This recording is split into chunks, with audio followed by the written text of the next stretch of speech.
മലബാറിലൊരു കഥയുണ്ട്. മലബാറിൽ എന്താ കഥ?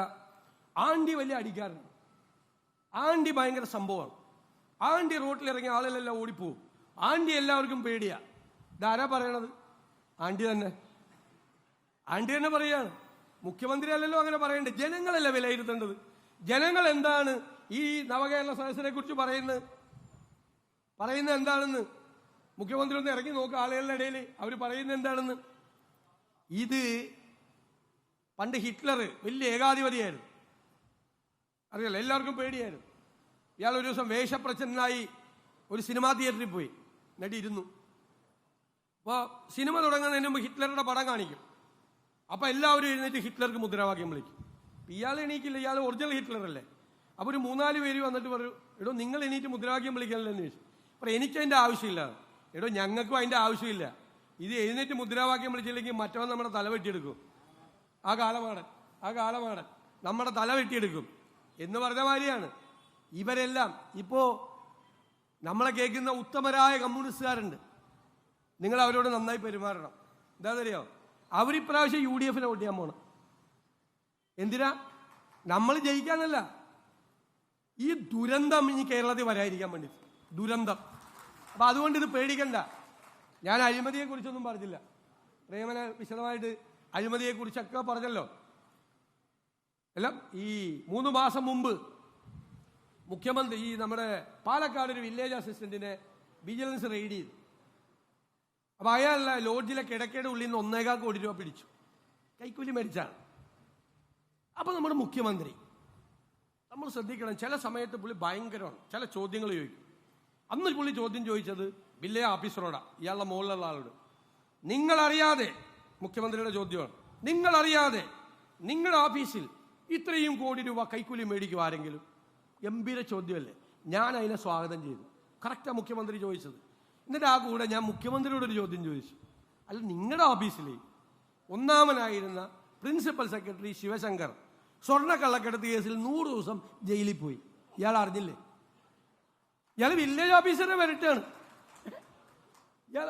എന്നിട്ട് ശിവശങ്കർ തിരിച്ചു വന്ന് ഒരാഴ്ച വിശ്രമിച്ചു വീട്ടിൽ. അടുത്തത് ലൈഫ് മിഷൻ കോഴ കേസിൽ വീണ്ടും ജയിലിൽ പോയി.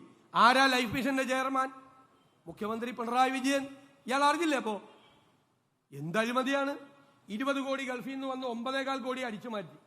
കർണാടകയിൽ നമ്മൾ പറഞ്ഞത് 40% കമ്മീഷൻ എന്നാ BJPക്കാര്. ഇത് 46% കമ്മീഷൻ. പിന്നെ അടുത്തത് AI ക്യാമറ. എന്തുട്ട് ക്യാമറയാണത്? ആ കൊല്ലത്ത് ആ കൊച്ചിനെ തട്ടിക്കൊണ്ടുപോയത് മാത്രം ആ ക്യാമറയിൽ വന്നില്ല. ഇല്ല, ഒന്നാ അത് നിങ്ങളുടെ പോക്കറ്റിലേക്ക് മാത്രം ഫോക്കസ് ചെയ്ത് വെച്ചേക്കണ ക്യാമറയാണ്. ഞങ്ങളത് പരിശോധിച്ചു. അതിന്റെ അഴിമതി കേസ് കൊടുത്തിട്ടുണ്ട് ഞങ്ങൾ. ആദ്യം കുറെ കമ്പനിയൊക്കെ പറയും കോടിക്കണക്കിന് രൂപയാണ്. അവസാനത്തെ കമ്പനി ആരുടെയാണെന്നറിയാമോ? കരാർ കൊടുത്തത്, കോടികൾ കൊടുത്തത് മുഖ്യമന്ത്രിയുടെ മകന്റെ അമ്മായി അച്ഛന്റെ കമ്പനി.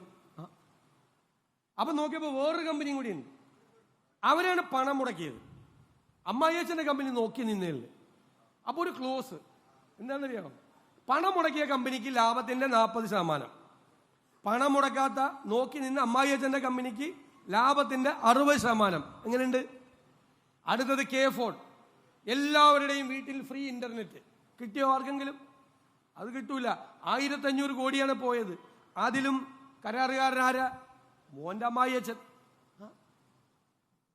ഞങ്ങൾക്കൊരു നിർബന്ധമുണ്ട്, പുറത്തൊന്നും കൊടുക്കില്ല, വീട്ടിൽ തന്നെ. മാസപ്പടി വിവാദം വന്നു. മുഖ്യമന്ത്രിയുടെ മകളുടെ കമ്പനി ആലുവയിലെ കമ്പനിയുമായിട്ടൊരു എഗ്രിമെന്റ് വെച്ചു. സോഫ്റ്റ്വെയർ സേവനം കൊടുക്കാം. മുഖ്യമന്ത്രിയുടെ മകളുടെ കമ്പനിയിലേക്ക് കോടിക്കണക്കിന് രൂപ വന്നു. ഇതൊന്നും തെറ്റല്ല. മുഖ്യമന്ത്രിയുടെ മകൾക്ക് കമ്പനി തുടങ്ങാം, വേറെ കമ്പനിയായിട്ട് എഗ്രിമെന്റ് വയ്ക്കാം, അവർ ആ സേവനത്തിന് പണവും കൊടുക്കാം. പക്ഷെ പ്രശ്നം എന്താ? ഇൻകം ടാക്സ് പിടിച്ചപ്പോൾ ആലുവയിലെ കമ്പനിക്കാർ പറഞ്ഞു ഞങ്ങൾക്കൊരു സേവനവും കിട്ടിയിട്ടില്ല. സേവനം കിട്ടാതെ എങ്ങനെയാ കാശ് ട്രാൻസ്ഫർ ചെയ്യണേ? രാജൻബാബുവിന്റെ അക്കൗണ്ടിലേക്ക് ആരെങ്കിലും പൈസ വെറുതെ ട്രാൻസ്ഫർ ചെയ്ത് തരും? അതിനാണ് കള്ളപ്പണം വെളുപ്പിക്കുക എന്ന് പറയുന്നത്. Money laundering. തുണി അലക്കി വെളുപ്പിക്കുന്നത് പോലെ കള്ളപ്പണം വെളുപ്പിക്കുക കേസാണ്. വരട്ടെ. ഇനി ഒരെണ്ണം കൂടിയുണ്ട്. മഹാമാരിയുടെ കാലം ഓർമ്മയുണ്ടോ? വൈകുന്നേരം 6 മണിക്ക് അദ്ദേഹം വരും, ഇല്ലേ, TV-യിൽ വീട്ടമ്മമാരോട് നിങ്ങൾ ഒരു കറി മാത്രമേ വെക്കാൻ പാടുള്ളൂ, കേട്ടില്ലേ? കൂടുതൽ കറികൾ വെക്കരുത്, പശുവിന് പുല്ല് കൊടുക്കാൻ മറക്കരുത്. നായകൾക്ക് ഭക്ഷണം കൊടുക്കണം, പറന്നു പോകുന്ന പക്ഷികളെ കൈകൊട്ടി വിളിച്ച് പാലും പഴവും കൊടുക്കണം. കരഞ്ഞു പോകും കേട്ട് കഴിഞ്ഞാൽ. 2 മാസം കഴിഞ്ഞപ്പോഴാണ് അറിയണത് കൊള്ളയായിരുന്നു അതിന്റെ പുറകിൽ. 1032 കോടി രൂപയുടെ അഴിമതി. PP കിറ്റ് ഓർമ്മയില്ലേ? 450 രൂപയ്ക്ക് തിരുവനന്തപുരത്ത് കിട്ടിയിരുന്ന PP കിറ്റ് 300% വില വർധനവിൽ 10,000 എണ്ണം 1550 രൂപയ്ക്കാണ് വാങ്ങിച്ചത്. 7 രൂപയുടെ ഗ്ലൗസ് കോടിക്കണക്കിന് എണ്ണം 14 രൂപയ്ക്ക് മേടിച്ചു. ഓക്സിമീറ്റർ, തെർമോമീറ്റർ, ഫ്രിഡ്ജ് എല്ലാം വാങ്ങിക്കൂട്ടി. പഴയ ആരോഗ്യമന്ത്രി ശൈല ടീച്ചർ പ്രതിയ. അവരോട് മാധ്യമക്കാർ ചോദിച്ചപ്പോൾ അവരോട് മുഖ്യമന്ത്രി അറിയാതെ ഞാൻ ഒന്നും ചെയ്തിട്ടില്ല. എങ്ങനെയുണ്ട്? കാര്യം മനസ്സിലായില്ലേ?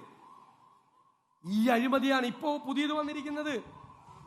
സിയാൻഡേജി റിപ്പോർട്ട് വന്നിരിക്കുന്നത് കാലാവധി കഴിഞ്ഞ മരുന്ന് മഹാമാരിയുടെ കാലത്ത് വിതരണം ചെയ്തു വന്ന കാലാവധി കഴിഞ്ഞ മരുന്ന് കത്തിച്ചു കളയണം മരുന്ന് കമ്പനി.